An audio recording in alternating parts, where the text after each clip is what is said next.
Si je m'enregistre aujourd'hui, c'est parce que j'ai été témoin d'un horrible événement. J'espère que vous allez transmettre cette vidéo dans le monde par les centaines de moyens qui existent aujourd'hui. Je m'appelle John Brennan, anciennement astronaute, futur cadavre.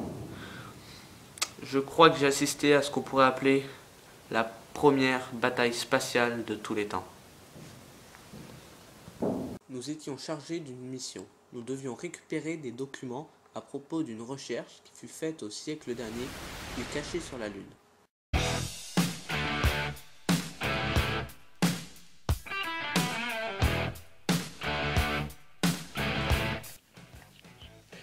Dis-moi, Jack, ça te dirait de faire un Jack a dit John, le sergent instructeur nous a dit pas de Jack a dit au volant. Ok, mais c'est qu'on s'ennuyait, c'est tout. Faut pas le prendre mal. Maintenant tu te la fermes jusqu'à la fin du voyage. Okay, ouais. On a approximativement pour 30 jours. Nous arrivions sur la Lune quand une armée s'y trouvait déjà. Aujourd'hui, c'est la première puissance économique du monde. Cette bataille était particulièrement horrible. Ils étaient des centaines, des vaisseaux nous tiraient dessus. Nous avons battu en retraite. Bien entendu, l'affaire a été étouffée par les gouvernements. Mais je sens que les choses empirent, la guerre approche. Et j'ai récupéré la valise, je l'ai étudiée, et je crois maintenant pouvoir vous reconstituer l'intégralité de l'affaire. L'homme a toujours eu besoin de se déplacer. Les raisons étaient différentes, mais l'action était similaire. Il a très longtemps marché, car c'était son seul moyen de se déplacer. Il a cherché à aller plus vite, il s'est mis à courir. Il s'est servi d'animaux au début, comme le cheval, qui permettait d'aller plus vite qu'un homme sans se fatiguer. Pour naviguer de pays en pays, les hommes inventèrent le bateau. Le vélo apparut, il servait pour les petites distances. Avec l'ère industrielle, les machines se développèrent. On vit les premières locomotives naître. Puis, pour un usage plus personnel, l'homme inventa la voiture, qui permettait de se déplacer à l'endroit voulu par le conducteur, sans problème, et à une vitesse plutôt élevée. Des dirigeables apparurent, puis des avions, utilisés d'abord pour la guerre, puis pour les voyages. Tous ces moyens de transport ont bien sûr été améliorés. Des vélos à moteur que l'on a appelés motos ont même été créés. L'homme a même réussi à aller dans l'espace grâce à des fusées très rapides qui nous emmenaient en quelques jours sur la Lune. Mais un des désirs les plus brûlants de l'homme est la capacité de téléportation. Bien sûr, on en parle dans beaucoup de science-fiction, mais on ne soupçonne pas qu'en 1928, des milliards de dollars ont été investis afin de trouver la méthode pour se téléporter. Cette recherche est d'ailleurs une des causes du krach boursier de 1929. Les recherches avançaient à une vitesse fulgurante. Cependant, les mêmes problèmes subsistaient à chaque fois.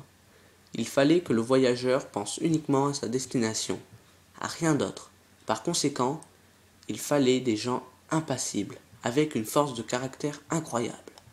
Seule une poignée de personnes étaient capables de se téléporter, car la plupart des cobayes n'arrivaient pas à la bonne destination, se retrouvaient à l'autre bout du pays, ils arrivaient dans des positions plus bizarres les unes que les autres. Certains se sont même blessés gravement en se téléportant, d'autres sont même morts. Les recherches furent stoppées en 1935. La Seconde Guerre mondiale arriva. Dans l'urgence, les scientifiques essayèrent toutes les possibilités. Pendant 3 mois, nos soldats, habillés en civil, eurent une formation à la téléportation intensive. Quand, en 1944, ils débarquèrent sur les côtes de Normandie pour tester la réussite de ces recherches.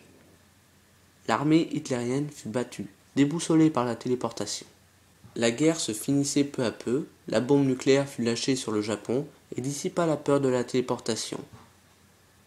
On estime le nombre de morts à cause de la téléportation à 415 780 soldats, ce qui représente environ 99% de nos pertes militaires.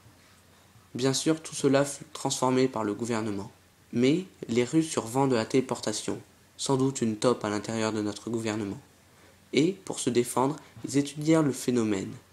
Les scientifiques se mirent d'accord pour dire que la masse d'un corps ne pouvait pas disparaître et réapparaître. Ils ont donc conclu qu'elle se déplaçait très rapidement.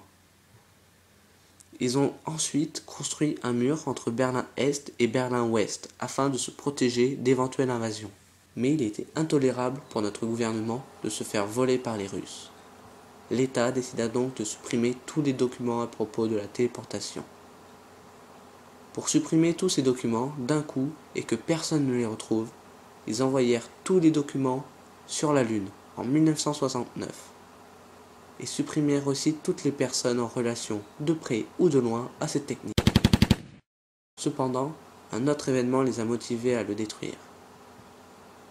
La Chine, dirigée par un nouveau régime depuis seulement une vingtaine d'années, affirma que la technique de la téléportation leur avait été volée, avec pour seule preuve la muraille de Chine, qui est la soi-disant preuve que le pays connaît la technique depuis plus de 2000 ans et savait s'en protéger.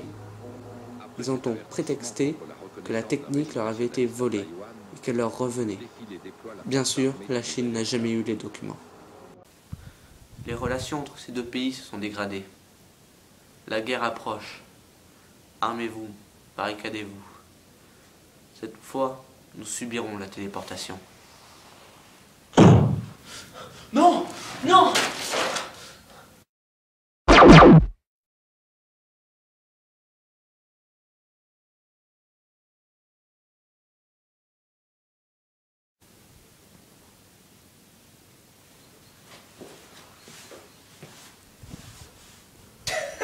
En plein dans la tête. Bonjour, je m'appelle John Brennan.